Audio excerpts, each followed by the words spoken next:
이거 형광펜만 그으면 되니까 니네가 좀 보여줘 앞부분은.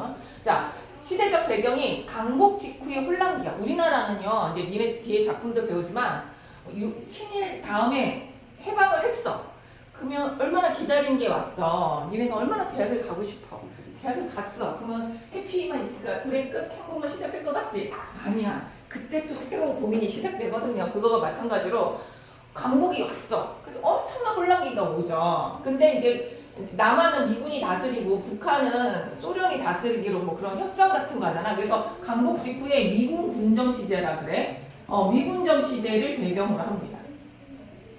그리고 여기서 거복이란 인물이 선생님이 아까 이 사람의 어떤 인물인 것 같아요? 출세지향적 인물이에요. 전형적. 그러니까 왜 막 친일 행동을 했으니까 이제 나라 찾았으니까 거기서도 이제 또 잘 먹고 잘 살아야 되니까 어디다 붙어야 되잖아. 우리 꺾였다니처럼. 그러니까 거복의 욕망과 여기서는 좌절이 안 나왔는데 전체 읽으면 얘가 좌절하거든요. 그런 시점으로 나오고요. 그 다음에 여기서 이제 제일 긍정적인 인물이 이제 하동정이라고 볼 수 있어요. 청년 지도자 하동정. 이 사람의 신념이 주제예요. 그러니까 시대적 과제죠. 시대적 과제. 나라를 찾았어. 그럼 어떻게 했어? 과거를 청산해야 되거든요. 과거를 청산하는 게 뭐냐면 일제잔재 그리고 봉건잔재 이런 말을 쓸 수 있어요. 그러니까 과거를 청산하고 그 다음에 청산했으니까 어떻게 되겠어? 새로운 국가를 새로운 민족 이상 국가라고 해야 되나? 새로운 민족 국가를 건설하는 게 시대적 과제이면서 하동정의 신념이자 숙제가 되는 그러니까 시대적 숙제가 되는 거죠. 그래서 각각 인물 유형으로 살펴보면 되고 그럼 여기서 이제 누구냐 영천이는 불쌍하는 거지. 불쌍한 거지. 그 일제 치하에서 힘들게 산 사람이라고 볼 수 있죠. 그러면 제목이 여기서 행자나무가 고목이잖아요. 이 고목이 바로 과거야, 과거. 알겠지? 이 고목을 잘 청산해서 어떻게 쓸 것인가에 대해서 고민하는 게 상징적인 그런 소재라고 생각하시면 됩니다.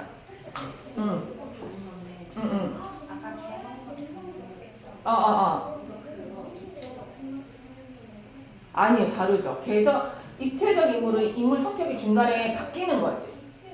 바뀌는 거, 입체는. 평면은 성격의 변화가 없는 거고. 그러니까 그거는 겹칠 수는 있지만 단어 뜻은 다른 거야. 그 인물이 평면적이면서 전형적일 수는 있지. 하지만 뜻은 완전히 다르지. 그지? 자, 그 다음에 얘들아, 이제 어디로 형광펜 칠하러 가냐면, 니네 사실은 이걸 보면 3번을 먼저 풀어야 돼요. 자, 풀었던 사람이라도 꺼내서 선생님처럼 다시 한번 이 작품을 정리해 볼게요. 빨간색 칠한 거는 이제 지울게요.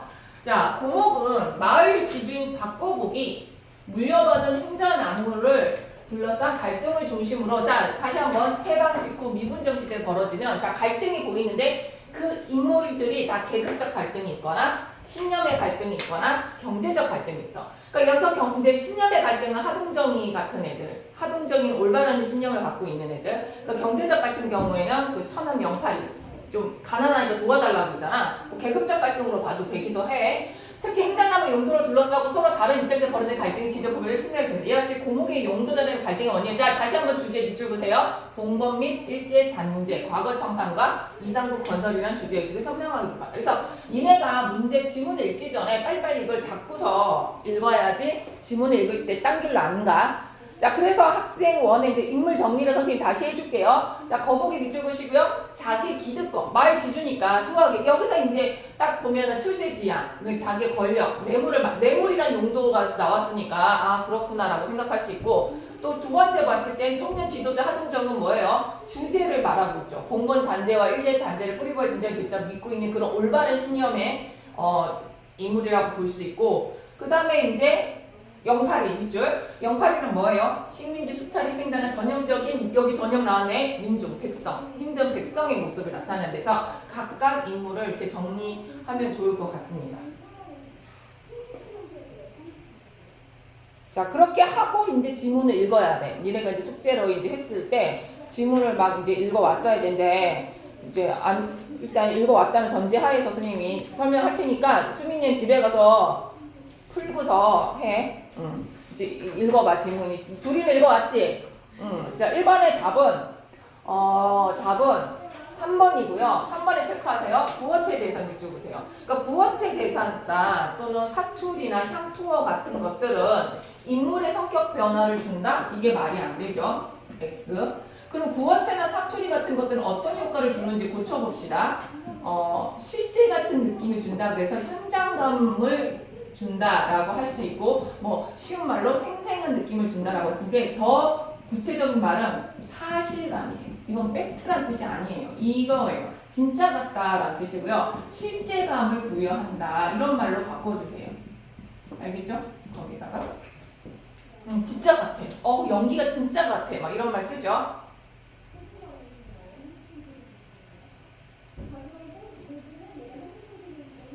그래서 1번의 답은 3번이고 혹시 다른 거 한 사람도 있나요? 다 맞아요. 그래서 딴 거는. 그 다음에 2번으로 가면 이거는 그냥 스토리 파악을 잘하면 됩니다. 자 5번입니다. 자 여기서 우려하고 긴장된 상황이 있어고요. 거북이가 땀을 흘리는 거는 여기서 이제 의기양양하고 뭐 그냥 자기 도치지 확신에 차서 땀이 흐르는 거지 막 걱정돼서 쫄아서 흐르는 땀이 아닙니다. 막 이렇게 말하는 게. 그래서 그거 잘 읽고 푸시면 되고요. 2번에 답 5번. 그 다음에 3번의 A는 그래서 하동정이는 글을 쓰세요. A에다가 수재민 연금 기부금으로 쓰려고 그러죠. 수재민 뭐 그 대사에 나와. 수재민 연금 기부해 주세요라고. B는 거북과 영팔의 대립은 뭐라고 봐야 될까요? 경제적 차이라고 볼 수 있겠죠.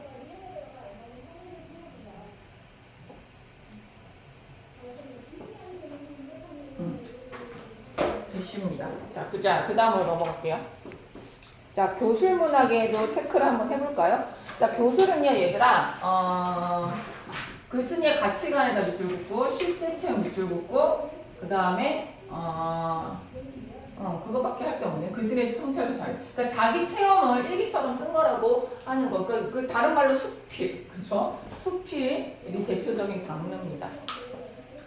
됐어요. 요거만 체크해. 했지? 체크하면서 읽으면 되고요. 두 번째 이제 선생님이 얘기할 거는 기설론에다 체크하세요. 고전 수필은 무슨 기, 무슨 설, 무슨 논으로 나옵니다. 그것만 체크. 그러면 이제 참화설로 갈 건데 딱 제목을 보는 순간 니네들은 이제 참화설에다 설에다 동그라미 치시고 어머 설에다 동그라미 치고 고전 수필이구나. 수필이니까 당연히 체험과 그 다음에 깨달은 점 또는 느낀 점이 나오겠구나. 이런 구성 방식을 취하겠구나. 그리고 깨달음이 이 글의 주제겠구나 라고 잡으면 되겠죠. 그 참화는 빌릴 차의 말마예요. 그래서 말을 빌린 경험에 관한 나의 깨달음 이렇게 생각하시면 됩니다. 그럼 이제 필기를 한번 해볼 텐데요. 자 일단 나에다 동그라미 하시고 그죠? 아 위까지가 체험이에요. 2단 구성으로 가면 어떻게 뭐가 안 거야. 여기서부터 깨달음이 시작이구나. 그럼 여기서 체험, 경험이라고 쓰시고 나는 그냥 얘가 글쓴이 자기 자신을 얘기 썼다는 걸 그냥 체크하는 뜻이고요. 아부터 이제 깨달음이 가는 거죠. 자 여기서 이 사람의 깨달음은 첫 번째 깨달음 두 개, 약간 문장으로 두 개로 정리할게요. 첫 번째는 사람의 감정이 확확 바뀐다. 근데 이게 요거는 네가 좀 생각해야 돼. 이게 뭘 말하는 건가? 구체화시킬 수 있어야 돼요. 그 두 번째는 뭐냐면 사람이 가지고 있는 것이 이거는 뭐가 있다. 그러니까 다 우리의 모든 것은 무소유, 그러니까 소유하는 것이 없다. 소유가 없고 다 빌린 거야. 되게 철학적인 거거든. 이거 내용은 되게 쉬운 건데 이 두 가지가 깨달으면 이 두 가지 문장을 다른 말로 해석을 잘 할 수 있으면 돼요. 그럼 경험을 정리해볼까? 이 사람이 말을 빌렸는데 처음에 뭐예요? 노돈하고 야인 말을 빌렸어요. 근데 선생님이 동그라미 치죠. 후회하는 일이 거의 없다고 말했어요. 그래서 노돈하고 야인 말이 나를 후회를 안 줬으니까 좋은 말입니다. 알겠죠? 나에게 좋은 말이에요. 그래서 반면에란 말을 통해서 대조로 글을 펼쳤다는 걸 알 수가 있죠. 그 다음에 이제 잘 달리는 말에 나는 세모를 칠 거예요. 왜냐면 잘 달리는 말이 말에서 떨어지는 환란으로 가기 때문이에요. 그죠? 그럼 여기서 제일 중요한 단어가 뭔지 알아? 사람의 마음이 이렇게 달라질 수 있는가는 난 여기서 이 말인 것 같아. 방자해진다. 사람이 오만해지고 방자해지기 쉬움을 말하는 거야 이게. 그러니까 알겠어? 사람이 잘 나가면 금방 마음이 그렇게 된다. 어려우면 조심조심 하는데 그 말을 이걸 정리할 그러니까 사람이 어떻게 달라지는가 이걸 이렇게 설명할 수 있어야 된다는 거지. 그러니까 예를 들면 뭐 화장실 들어갈 때랑 나올 때랑 사람이 달라진다. 그거를 그러니까 금방 사람이 뭐라고 해야 되지? 교만해진다를 이렇게 표현한 거예요. 그러면서 빌린 것까지도 이런데 지 거 갖고는 얼마나 더 심하게 방자하게 굴겠는가라고 얘기하는 거예요. 이해 갔죠? 이게 내용은 되게 쉬운데 문제는 다 틀렸거든? 니네 아마 틀렸을 걸 아마? 그래서 우리의 모든 권력과 우리의 모든 소유품은 내게 아니다라고 말을 하고 이 세상 모두 다 빌린 거기 때문에 그러니까 소중하게 되보다 욕심을 내지 말아라는데 여기다 비교해서 하나만 써볼까? 니네 반에서만 내가 알려주네. 갑자기 이강백의 결혼이라는 희곡이 있어요. 그래서 사기꾼 같은 남자가 여자한테 결혼하자고 이제 막 얘기하거든. 그런데 이 세상에 그 남자가 가진 게 없는데 가진 게 있는 척 하다가 이제 속여갖고 결혼하는 그런 내용이야. 근데 나중에 이 여자가 그러면서 이 남자가 말을 잘해. 그래서 이 세상의 모든 거가 소유가 없다. 다 빌린 거다. 이렇게 말을 해. 그렇게 말하면서 너도 이렇게 말해. 당신도 사랑한 그대도 나한테 빌린 거라 생각하겠다. 그래서 잘 쓰고 돌려주겠다. 그런 말로 이제 하면서 여자가 마음이 이제 흔들리게 만들어. 그래서 그러니까 이강백의 결혼이라는 게 굉장히 소유와 구속이잖아. 인간관계에서. 그치? 그러니까 인간관계조차도 내 아들, 내 자식, 내 남편, 내 부인이라 생각하지 말고 잠시 내가 빌려서 쓰다가 소중하게 잘 쓰고 돌려주는 거다. 그러니까 우리 물건도 잘 쓰고 돌려주는 거다는 주제가 같아요. 참아수들이랑. 알겠어요? 제목은 결혼인데 이건 희곡이에요. 이건 희곡이고 이거는 고전수필인데 그래서 이거와 관련된 그런 주제 있지. 그 무소유와 관련된 거지. 그러니까 우리 게 아니라 돌고 왜냐면 사실 같이 쓰는 거잖아. 이 지구도 우리 거잖아. 그게 내 거라고 생각하면 안 되잖아. 땅도 내가 잠깐 쓰다가 돌려주는 거지. 아무래도 자본주의 체제에서 나의 권리를 인정을 해줬지만 선생님이 만약에 1억 주고 땅을 샀으면 하지만 그게 진짜 내 거라고 생각하면 안 된다. 뭐 이런 식으로 글이 펼쳐갈 수도 있는 거예요. 그런데 이걸 왜 틀렸을까? 자 한번 볼게. 그럼 얘들아 풀어왔으니까. 자 노존하고 야인말은 어떻게 보면 인간에게 가난과 시련과 부족함을 뜻하는 거지. 그러면 인간이 어떻게 돼? 더 조심하고 더 노력하고 더 겸손해진다라는 걸 상징하는 소재야. 그치? 그치? 사람이 어려울 때 더 조심하고 노력한다 이런 거죠. 그래서 결과적으로는 인간을 지켜준다라는 뜻이거든요. 그래서 답이 4번이죠. 자 2번을 제일 많이 틀렸는데요.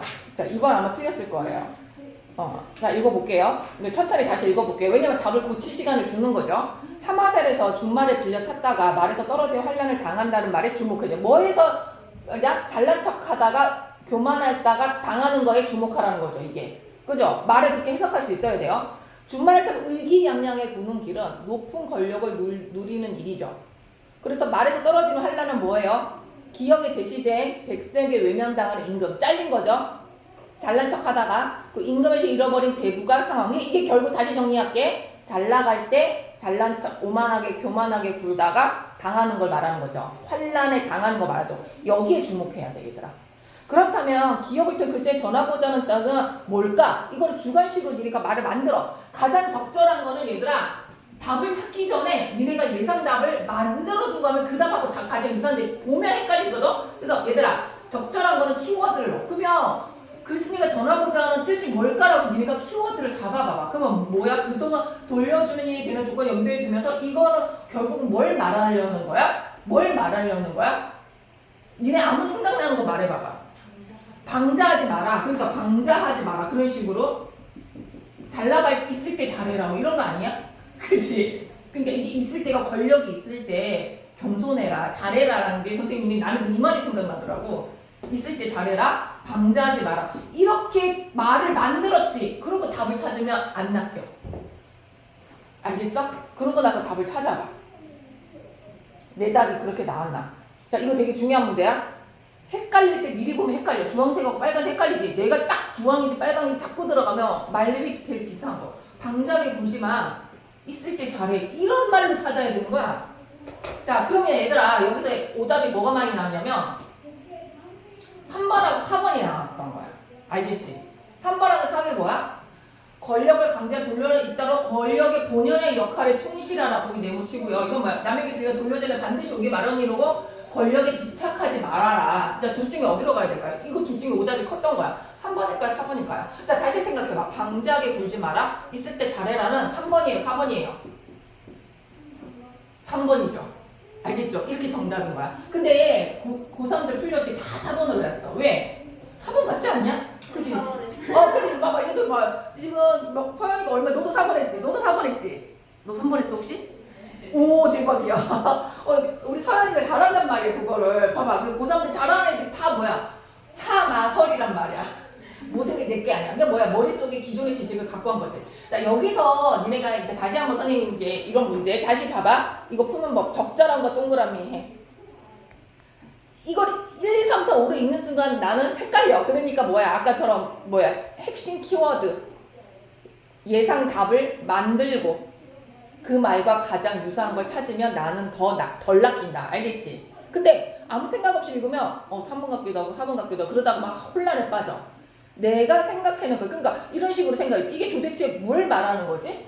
그러니까 아까 말처럼 방자하게 굴지 마. 있을 때 잘해. 그지? 그지? 함부로 굴지 마. 이런 뜻이잖아. 그렇게 쉬운 말로 나만의 언어로 말을 바꾸라는 거야. 그러고 나서 이게 어려운 말로 권력자 본연의 역할에 충실한다는 말로 그게 해석이 돼야 돼. 권력자 본연의 역할에 충실하는 게 뭐야? 있을 때 잘하고 겸손하고 방자하게 굴지 말라는 거잖아. 이게 그치? 본연의 역할이라는 말이. 이해 갔지? 그렇게 풀면 조금 어려운 문제에서 풀 수 있어요. 적절한 문제는 그렇게 풉시다.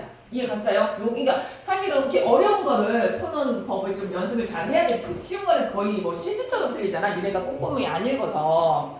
자, 그 다음에 3번으로 한번 볼게요. 자, 3번은요. 민본주의적 정치사설 중에 또 맹자 글이 마지막 인용되어 있는 거 알죠? 모든 것은 빌린 거다라는 말을 하는 맹자님께서 요소는 본성대로 한 거고 상황과 무양은 몸에 익힌 것이고 춘추어패는 차용한 것이다 라는 어려운 말을 했습니다.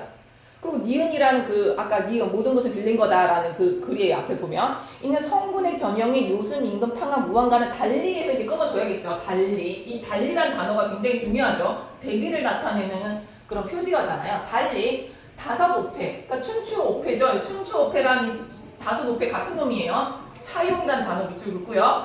다섯은 패자의 자신의 것을 빌자 몰랐기에 성골이 되지 못했다는 평가니까 나쁜 놈이다 이런 뜻이죠. 나쁜 왕이었다. 왜? 차용한 걸 몰랐기 때문에. 내 건 줄 착각했기 때문에. 그래서 평가를 한 거예요.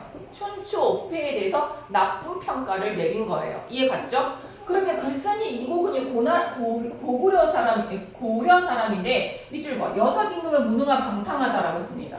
자, 그럼 당연히 니은을 인용한 목적은 맹자님이 니은을 인용한 목적은 뭐에 대한 평가겠어요? 춘추오패, 춘추시대 다섯 패자에 대한 평가겠죠? 평가에서 누구를 비판하려고 그래요? 자기네 현재 고려 나라의 여섯 임금들을 비판하기 위해서 갖다 쓴 거죠. 그래서 이 참화설이 알고 보면 뭐 그냥 이런 내용이긴 또 그 시대 정치 비판, 사회 비판적인 역할이 있었던 거지. 왜냐면 지금의 임금들이 너무 방탕하고 자기의 역할을 모른다, 집권주의한다 라는 말을 하고 싶었던 정치 비판 또 수필이 되는 거야. 알겠지? 참화설을 저번에도 하고 두 번째 나는 했던 것 같아요. 그 다음에 이제 두 번째로 갈게요.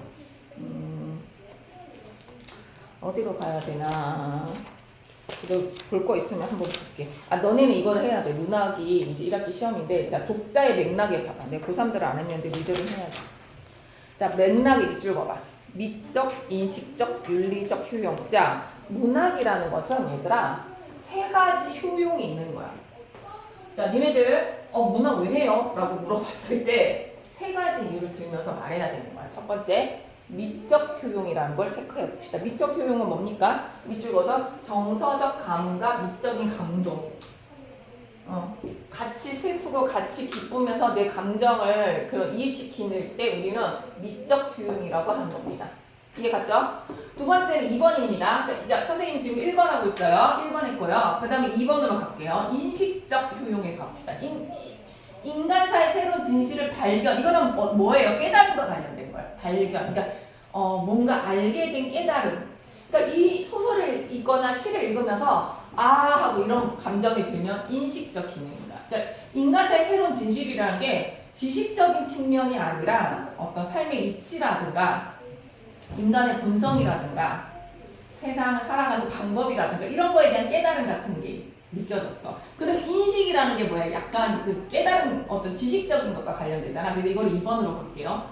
근데 2번하고 3번은 선생님이 조금 겹치기도 하는 것 같아.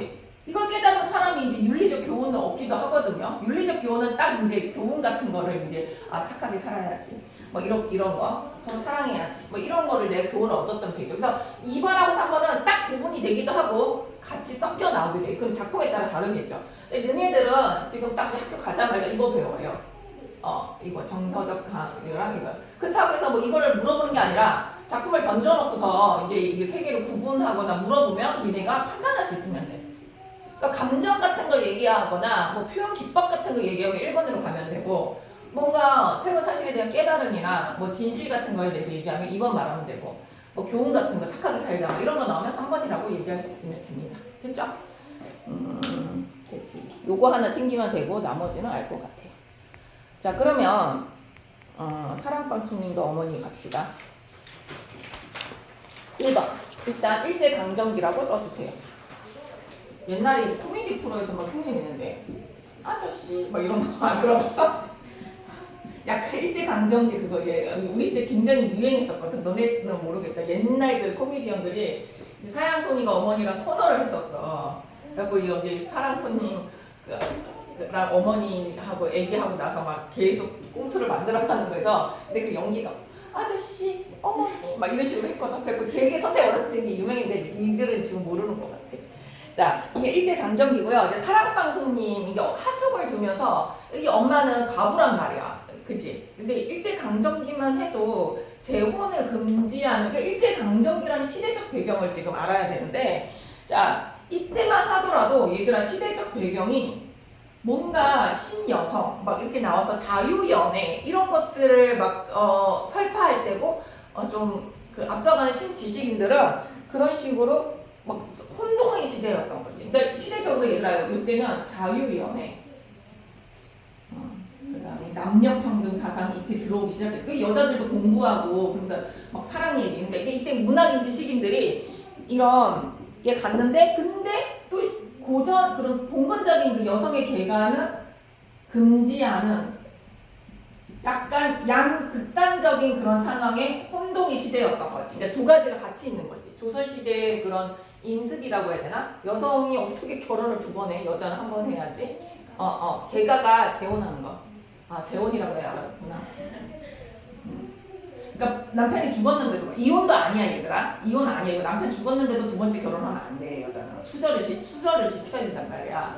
그런 어떤 이런 봉건적 잔재야 이런 게 얘들아. 이런 게 있었고 그 다음에 또 이제 신문물이 막 들어오니까 원래 자유연애 하면 안 되는데 자유연애 사상, 그 다음에 남녀평등 사상 막 이런 것들이 막 혼재돼 있던 시절이었어. 그러면 주요섭 아저씨는 이 당시 지식인이고 문학가니까 1번을 추구했겠어? 2번을 추구했겠어? 당연히 2번을 추구하면서 이런 것에 대해서 비판적 인식이 있었겠지. 그러니까 여기서는 약간 그런 게 드러나는 거야. 이런 애틋한 사랑 얘기하면서도 이 어머니가 여기에 걸려가지고 사랑하는 사람 보내잖아. 우리 오키를 위해서, 딸내미를 위해서. 그러니까 그런 것들을 말하면서 주요섭이 그런 현상을 얘기했다라고 기억하시면 됩니다. 자, 그래서 소설을 읽어봤더니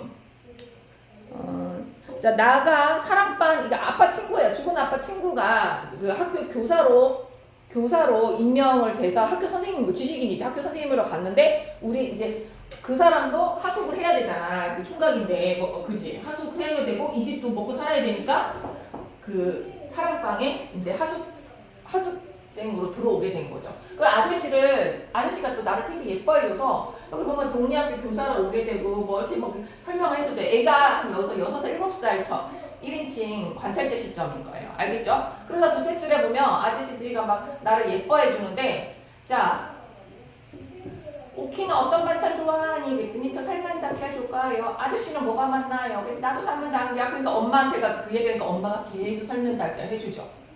그죠? 기억나죠? 그러니까 이제 여기 밑줄 그어야 돼. 너네는 소설은 그냥 읽는 게 아니야. 자, 이거 그 다음부터 어머니가 달걀을 먹여. 이거 뭐 그럴 수도 있죠. 이렇게 놀래지고 생각하면 안 돼. 소설에서는 이게 어머니가 그 사랑방 손님에 대한 그 뭐라 해야 돼요?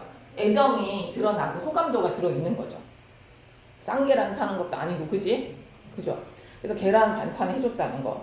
그 다음에 여기서 이제 여기 밑줄 거 시대상을 드러나는 거 밑줄 거 요새 세상이 내외합니까? 이 내외라는 게 무슨 뜻이에요? 남녀가 한 자리에 있지 않는 거야. 남녀 칠세 부동석이라고 쓰면 되겠네. 이해 갔죠? 그러니까 조선시대만 해도 이렇게 서로 이렇게 남녀가 같은 자리에 있으면 안 돼. 그러니까 밥상을 내가 내외하니까 갖다 줄 수가 없는 거야. 이 옛날 여자다 보니까. 그러니까 뭐야, 집에 남동생이 하나 있어서 사랑방에 이제 밥 차려줄 때 못 가게 해서 그 남동생이 요 동생 누가 내외합니까? 이런 식으로 이제 얘기를 했었죠. 이거 중요 대사죠. 그러다가 마지막에 스토리 읽어보니까 막 편지도 오고 가고 하죠. 애기는 모르지만 편지도 주고 오고 가고 하다가 결국은 손수건 갖다 줘 하면서 마지막에 이제 이 아저씨가 가는데, 자 밑줄 그어봅시다.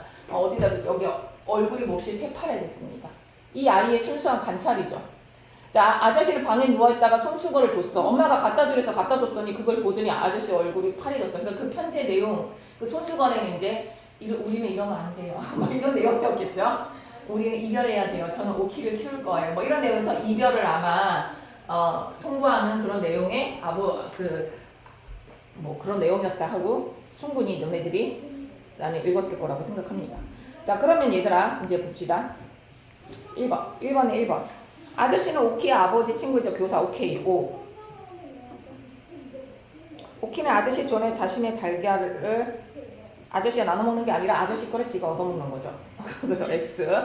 자, 어머니 오키를 통해 종이를 놓은 손수 아저씨 전달한 거 맞죠? 그리고 그 아저씨가 읽고 얼굴이 파래진 거죠. 그래서 O, X, O.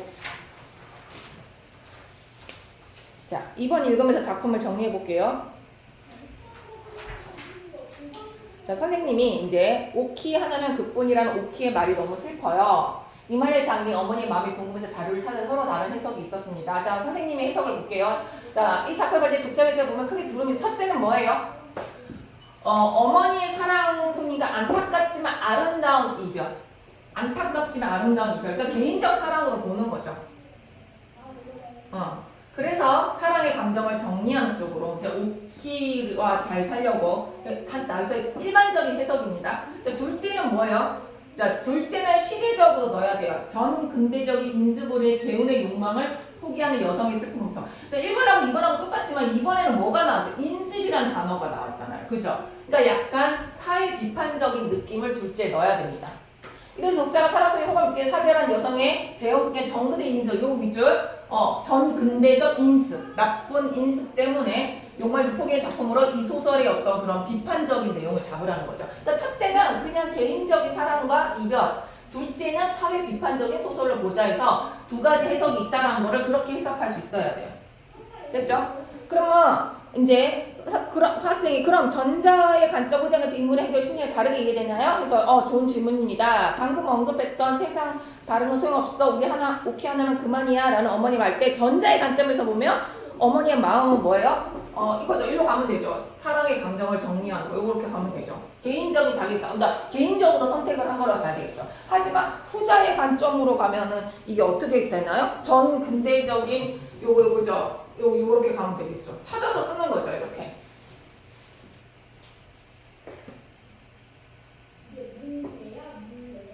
그죠? 그렇게 밑줄 근거를 잘 A와 B에 넣으면 됩니다. 그럼 이제 마지막 선생님 거를 해볼게요. 우리가 작가의 그 생각을 직접 물어볼 수는 없겠지요. 작가는 어떻게 생각했을까요? 직접적 추론할 수 있을까?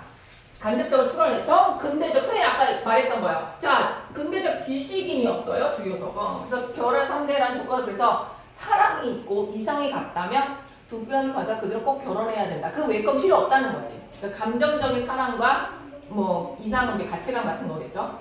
그래서 무슨 풍속, 환경 뭐 이런 거 하는 것은 뭐 이렇게 말했지. 이걸로 통해서 이 사람의 이제 생각을 알 수가 있는 거지. 그래서 이제 여자의 색태를 뭐예요? 밑줄고 비판했다는 뜻이죠. 이런 봉건적 인습을 비판했다는 거겠죠. 그러면 이러한 인식이 엎을 수 있는 대사가 나왔어. 이 대사가 뭐야? 요새 세상에 내외합니까? 자, 그걸 쓰면 되겠죠.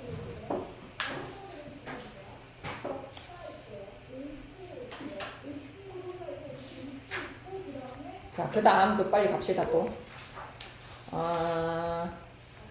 자, 이금삼의 놀부전이라는 우리가 알고 있는 놀부전하고 비슷한데 이거는 요거를 한번 봐야 돼. 요로 와봐.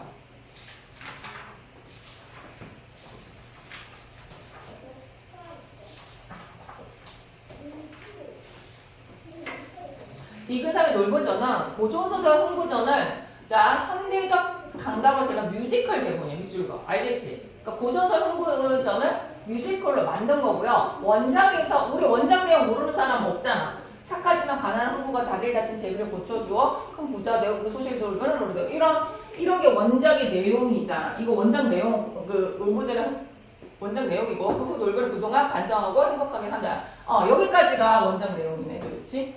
그치? 여기까지가 원작 내용. 혹시 모르는 사람이 또 그래도 한 명이라도 있을까봐 이렇게 설명을 해줬습니다. 원작의 내용에 대해서. 그죠? 그런데 홍보전 소재는 뮤지컬 공연의 연습장을 보여주고 자, 이 작품은 뭐예요? 홍보전을 뮤지컬 공연의 연습 장면을 보여주고 있대. 그러니까 뮤지컬 자체가 아니라 그 뮤지컬을 연습하는데 공연에서 나온 거지. 그러니까 배우들이 연습하는 장면을 그러면 그 안에는 뭐가 있는 거야? 연출가라든지 이런 사람이 다 올라와 있겠지. 그지? 연출가, 배우. 그지? 이 작품에서는 이 작품은 그러니까 뮤지컬이 연습하는 이런 원작 주가 컨텐츠 주제를 유지하되 자 원작에 나오지 않는 인물이 나오는 이게 누군지 찾아내야 돼. 찾아냈어? 숙제를 해왔어야 돼. 그래서 풍금이에요. 풍금. 풍금이가 누구냐면 놀부의 아들로 나와요. 그러니까 풍금이의 대사가 되게 중요한 거야. 왜? 원작과 또 다른 주제의식을 전달하는 인물이라는 거지. 그럼 풍금이가 자 첫 번째 주제가 뭐냐면 알려줬어. 이정자가 사리사욕에 위해 위법을 했는데 여기 현감이 나와요. 이정자에다 써 현감. 현감이 이제 그 사또 같은 거잖아. 두 번째 남성 중심의 사회 체제 등을 비판해. 그 풍금이의 대사를 통해서. 세 번째 뭐야? 바람직한 인간상의 모습을 전달해. 그 다음에 4번 부의 축적 노동과 예술의 현대적 관점으로 재해석해. 그래서 되게 주제가 다양하게 변형됐다는 걸 알 수가 있어요. 그러니까 건성징악 뭐 이런 것도 깔고 있지만 이런 4가지 주제를 넣고 있구나. 이걸 봐야 됩니다. 됐죠? 자 그러면 앞으로 오면 얘들아 봐봐. 자 이런 선생님이 이런 작품을 읽을 때 시공간이 중요하다고 했잖아. 그치? 자 동원 마루와 마당이 보인다라고 여기 밑줄 그어야 되겠죠?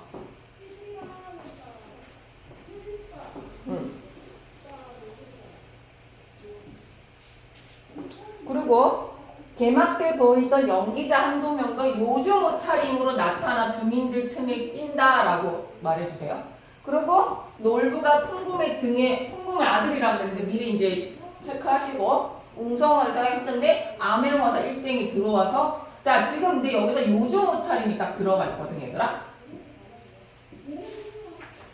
자 이게 쓰세요.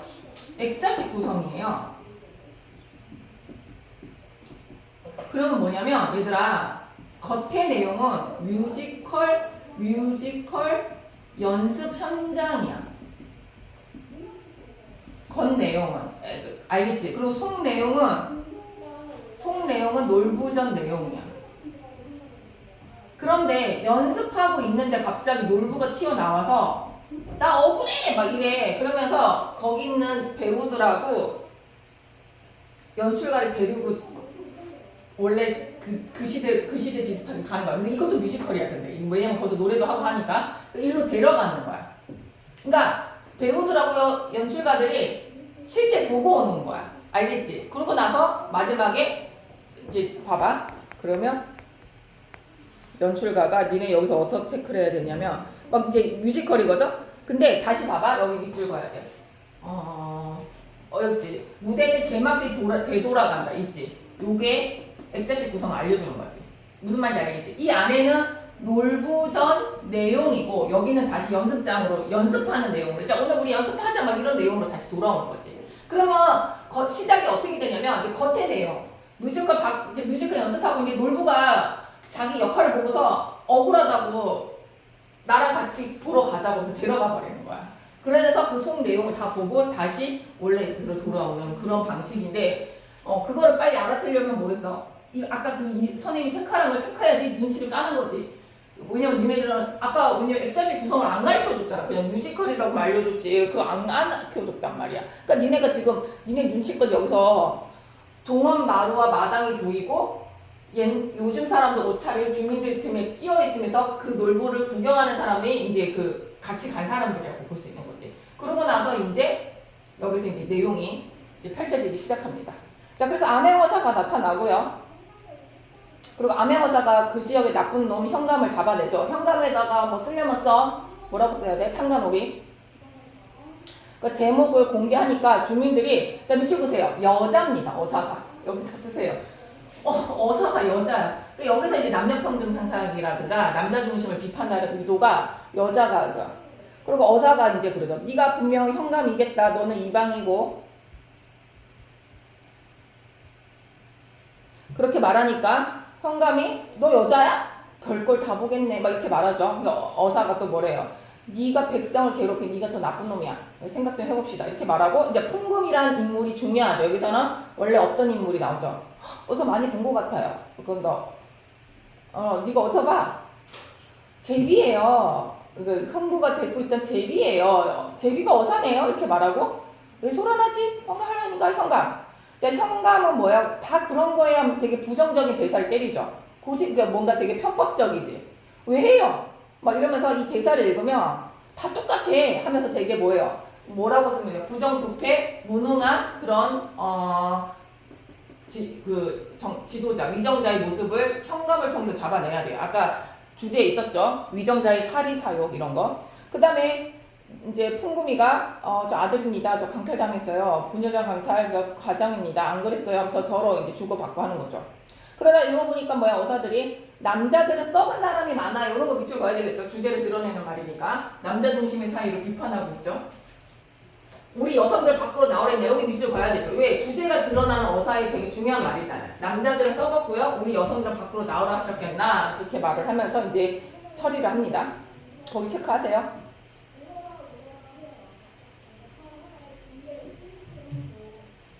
그 다음에 이제 뭐 이렇게 정리하면서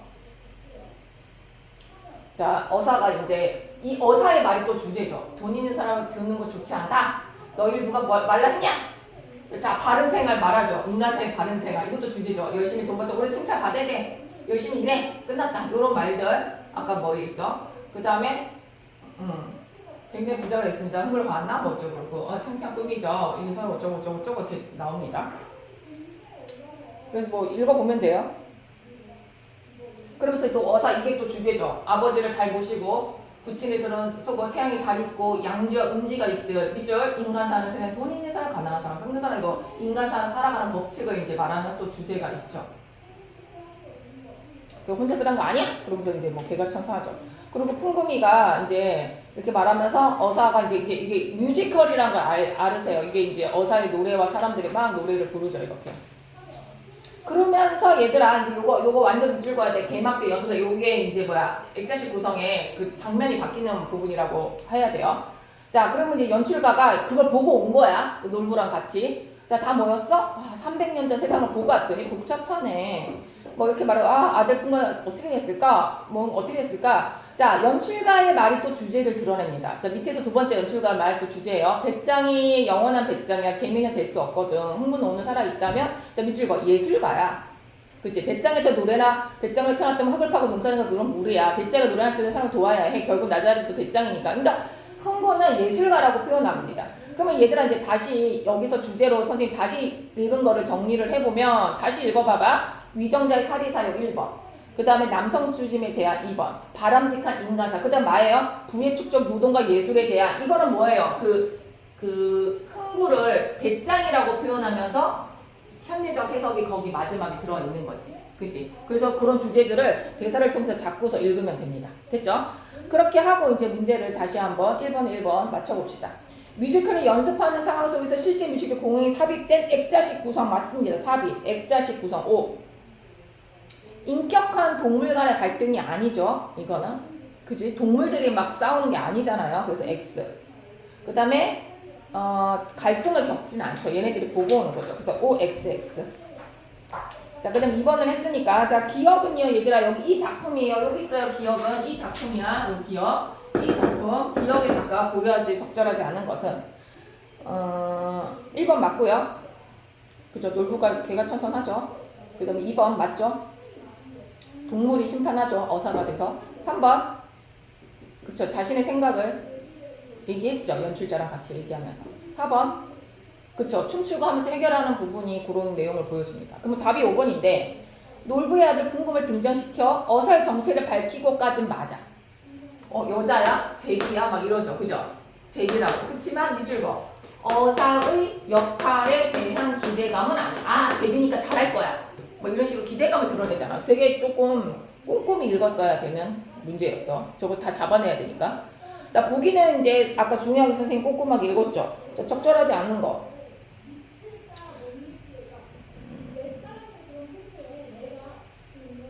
1번 맞고 2번 남성 중심 사회 맞고 3번 주민들의 막 구두쇠 하여 정직하게 일해도 괜찮아 이렇게 한 거 뭐야? 어떤 부의 축적에 대한 긍정적 해석 맞고 또 4번 잘 상부상조해 그러니까 뭐야? 바람직한 인간상도 맞네. 그럼 5번이 답이어야 되는데 뭐가 틀렸죠? 연초문과 오늘 돼서 배짱될 수 거라고 자신을 처지라고 한 것은 여기까지 끊어. 이건 맞아. 근데 이게 틀렸잖아. 게으르는 걸 부정적 인식하는 현대적 관점이 아니라 예술가적 삶에 대해서 얘기하는 거지. 그지? 거기다 고쳐보세요. 흥부의 예술적 면모를 인정하는 거지. 자, 쓰세요. 흥부의 예술적 면모. 그러니까 얘가 옛날에 살았으니까 가난하지. 그 현대에 살았으면 예술가였을 거야. 이렇게 말을 하는 거지. 됐죠?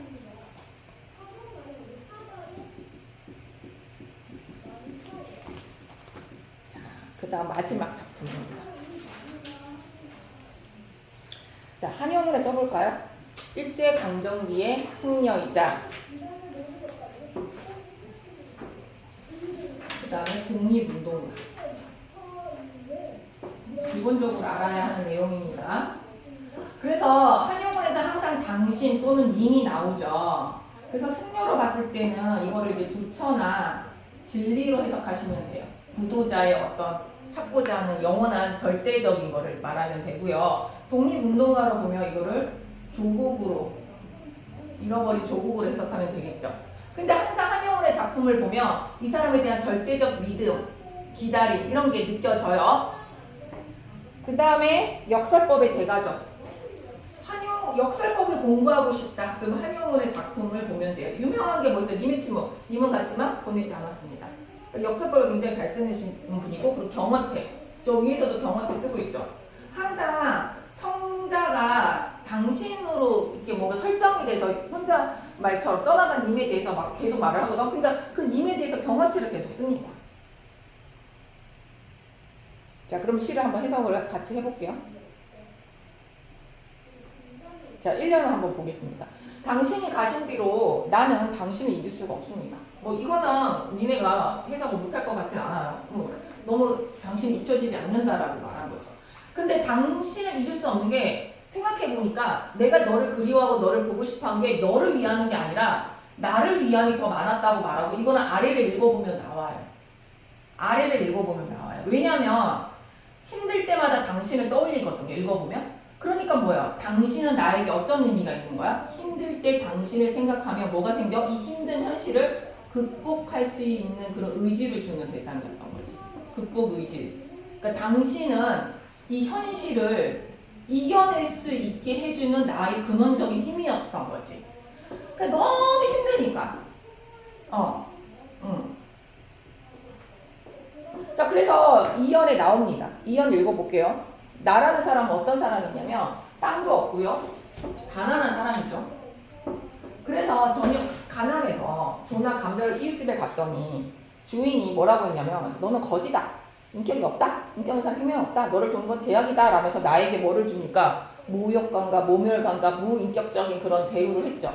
그 말을 듣고 쏟아지는 눈물 속에서 그래서 쏟아지는 눈물 속에서 당신을 본 거니까 결국 뭐야. 내가 이렇게 무시받고 모욕당하고 이럴 때 그 슬픔 속에서 당신이 나한테 왔다는 거잖아. 그러면 당신을 보았다는 게 그런 순간에 내가 당신을 잊지 않고 생각함으로써 현실을 이겨낸다라는 게 깔려있는 거야. 1년을 지금 이겨내서 설명해 주고 있는 거야. 너를 내가 잊지 않는 게 이런 순간이었다는 거지.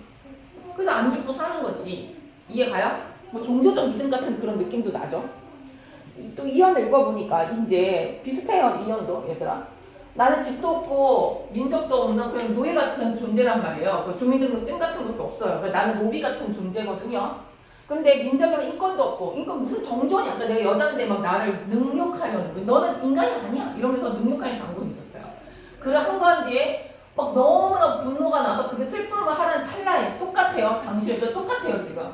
이런 순간이나 이런 순간에 당신이 와서 내가 이제 뭔가 이렇게 죽어버리고 싶을 때, 살고 싶지 않을 때 당신이 나타났다면 똑같은 말입니다. 내가 너를 잊지 않고 이 힘든 순간에 이겨내는 사람이다.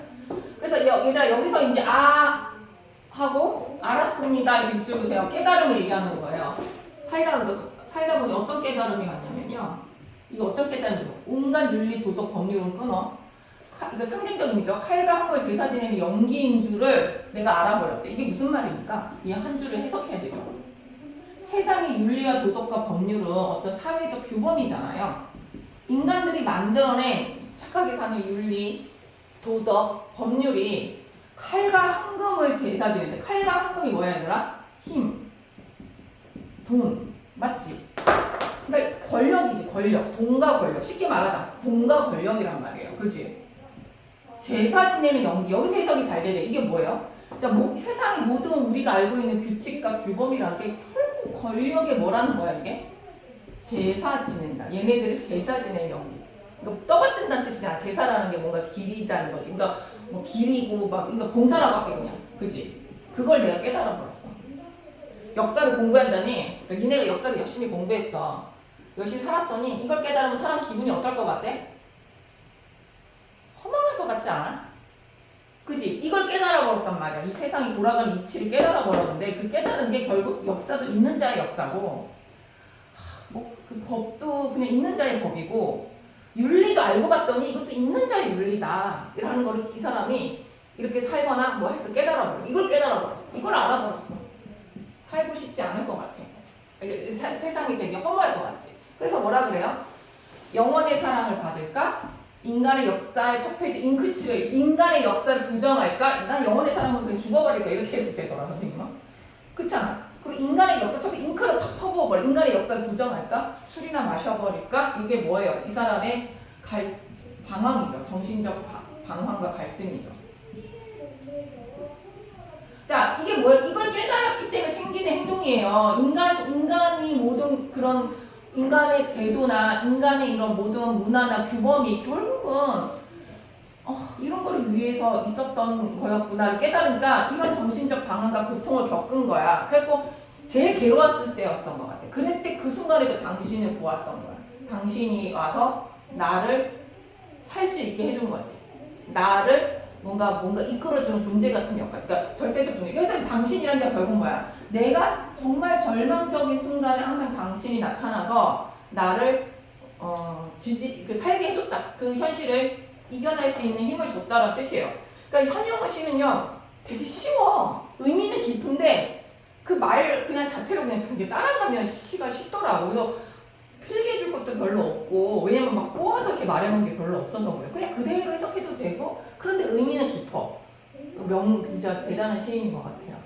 난 한영호 씨가 좋더라고. 왜 쉬워서 좋아. 그러니까 애들도 이해할 수가 있어. 무슨 동시 같은 느낌도 해. 근데 의미는 되게 깊은 거야. 그래서 되게 씹으면 그 의미를 또 생각할 수가 있어서 쉽게 쓰는 시인데 깊은 의미를 담았어. 그럼 훌륭한 거 아니겠어요? 자, 그럼 1번 문제 한번 풀어볼게요, 얘들아. 특정 식구를 반복했어, 안 했어? 이거를 대답할 수 있어, 없어, 이거? 했잖아. 당신을 봤대잖아, 계속, 그지? 그리고 한영호 시인의 특징이지. 계속 뭔가 이렇게 반복을 합니다. 그래서 당연히 1번은 맞습니다. 이거를 하면 안 돼요. 그 다음에 경어치는 한영호 시인의 되게 특징이고 존댓말 쓰는 거지. 그리고 당신한테 쓰는 말이잖아. 그리고 당연히 맞지. 그지? 그 다음에 대화의 방식. 여기 대화가 있는 것 같기도 해. 왜냐면 민족이 없는 자는 인격이 없다. 뭐 이런 식으로 하죠. 근데 대화라기보다는 쓰세요. 대화라기보다는 발화를 인용하는 거지. 이런 건 발화 인용이라고 해봅시다. 그래서 여기서 요거다 X하고, 왜냐면 대화라는 거 이게 뭐가 이게 왔다 갔다 해야 되는데 그냥 한 놈이 나한테 한 말을 했지. 이게 대화라고 하기도 안 하고 안 하는가 이런 걸 더 정확하게 써봅시다. 특정 발화를 인용하는 거죠. 그 다음에 이건 너무 아니지. 소통에 대한 의지가 아니라 그 새끼가 나를 얼마나 모욕하고 능욕했는 그 발언을 그냥 갖고 온 거지. 이거 이렇게 말했지. 발화 인용을 사용해서 화자가 느끼는 모멸감이 표현됐다. 이런 식으로 했다면 맞겠지. 이해 갔어요? 그래서 1번은 답은 그러니까 1번에 OOX 이렇게 하면 되고요. 그리고 2번을 이제 우리 형상계 또 거기서 또 정리해 봅시다. 한용우 선생님 대충 말했지만 정말 중요한 시인이에요. 자, 한영우 씨는 승려이자 독립운동가로서, 그치, 승려 독립가 그의 삶의 배경에 해석을 맞죠. 특히 일제강점기 혈씨가 독립으로서의 그의 삶의 연관지보다 그의 삶의 자, 다시 밑줄을 그어봅시다. 뭐라고 말했습니까? 당신은 조국. 그죠? 여기 따라 조국. 왜? 독립운동가니까. 그리고 시전에 조국을 잃어버린 일제강점기 혈씨로 볼 수 있겠죠. 그쵸? 시적 상황은, 그래서 시적 상황은 님이 떠난 상황, 일제강점기 혈씨로 봐야 되겠죠. 그럼 당시에 보았으니까 이스라엘 조국과 국권 상실에 대한 현실에 대한 시인의 인식과 태도를 여기서 들어봐야죠. 일제강점기에서 조국을 통해서 그 절망을 통해서도 이겨내려고 하는 그 사람의 의지를 잡으면 되겠지. 그렇게 정리, 이거는 뭐 되게 일반적인 정리라고 볼 수 있습니다. 자, 그럼 1번부터 한번 볼게요. 당신이 잊을 수가 없는 이유가 나름에 대해서 시인은 국가의 존재를 국민들의 필요에 있다고 생각하고 있습니다. 그치? 국민들의 필요. 나를 위한 거니까. 그 다음에 2번 땅이 없으므로 집도 없고 민족된 국권상의 역사적 그쵸? 인식 아무것도 없는 인식. 3번 쏟아지는 눈물 스프로 하차를 족을 이룬 국민의 서름과 아픔을 표현하는 거겠죠. 윤리도의 법률은 칼과 이거 4번의 해석이 제일 안 됐어요 얘들아. 줄은 국가의 원인을 나라 윤리도의 법률이 부재했기 때문에 이렇게 깨달았어. 얘가 부재로 깨달은 거야? 아니지. 부재로 깨달은 게 아니지. 부재에 대해 X야지. 그 선생님 아까 부재가 아니라 뭐라 그랬어? 모든 것이 돈과 권력의 시녀 역할을 했다는 거지. 부재가 아니에요. 돈과 권력에 의해 그거의 어떤 봉사하는 존재, 그거의 그냥 하위 존재로 바뀌었다는 거죠. 그래서 부재 X 하고요. 그 5번은 뭐예요? 영혼의 사랑을 받을까? 인간의 할까? 이건 뭐 시인의 국가사의 정신적 반과 갈등, 그치? 뭔가 절망적 상황에서 갈등. 그래도 당신 때문에 내가 이겨낸다. 자, 그 다음에 3번에 이제 넣어봅시다. 문학작품의 창대된 사회 문학적 배경 그런 관점에서 인식을 감사 느낀 것은 이 시가 창대식의 약자에 대한 인식과 태도 밑줄. 자, 약자에 대한 여기다 인식 태도가 매우 빈약했다. 그래도 지금은 발전된 나라라서 얘들아 우리가 가난한 사람을 뭔가 도와줘야 된다는 인식이 있는데 한 백년 전만 해도 되게 핍박받고 벌레 취급받았어. 빈민한 사람이랑. 그거를 바꾼 사람이 누구냐면 테레사 수녀야. 테레사 수녀가 그 평생을 봉사하면서 그 일생을 살면서 뭔가 이렇게 사회적 약자, 빈자들에 대한 어떤 관심을 불러일으키면서 이게 도와줘야 되는 인식으로 막 바꾼 사람인데 사실은 진짜 100년 전만 해도 인간 취급을 안 했어요. 노예나 이런 사람들은. 그래서 매우 빈약했다라는 거를 일제강점기를 통해서 우리는 확인할 수 있고요. 그래서 사회적 우월한 위치에 사는 가난한 사회 여성들 사회학자 함부로 모욕과 능욕하는 모습이 나타나 있고요. 당시에 그랬다는 거지. 그들은 그렇게 대하는 이유는 그들에게 각각 뭐가 없다고 거기 나와 있나요? 나오죠. 너는 인격이 없다고 그러죠. 쓰세요. 인격이. 두 번째 뭐예요? 인권이 없다라고 생각했어요. 인격과 인권. 그러니까 노예, 여자, 가난한 사람은 사람이 아니라고 생각한 거야. 그러니까 동물처럼 취급을 받았던 건데 그게 100년도 안 된 전이야, 얘들아. 그런 사람들도 인격이 있고 인권이 있고 같이 생각해야 된다는 인식이 생긴 지 100년밖에 안 됐어. 너네들은 당연하다. 민주주의 국가에 살기 때문에 당연하다 생각하는데 역사적으로 보면 이렇게 평등한 세상이 되고 여자가 공부도 자유롭게 하고 요새 여자 평등 그런 거 없잖아. 그러니까 불평등 이런 거 별로 없잖아. 똑같이 교육시키고 이런 세상이 된 지는 70년? 50년밖에 안 됐어. 진짜로. 진짜로. 근데 지금은 이제 여자들이 더 잘 나가지. 그지? 그런 것밖에 안 됐어. 되게 역사를 배우면 우리 니네가 얼마나 발전된 정점에서 좋은 시절에 태어났다라는 거는 인식을 해. 힘들긴 하지만 그리고 약간 가족이적 그런 상황에서. 자, 그래서 오늘은 여기까지 하고 다음 주 또 조금 기다릴래. 내가 소설을 숙제를 내줘야 되거든.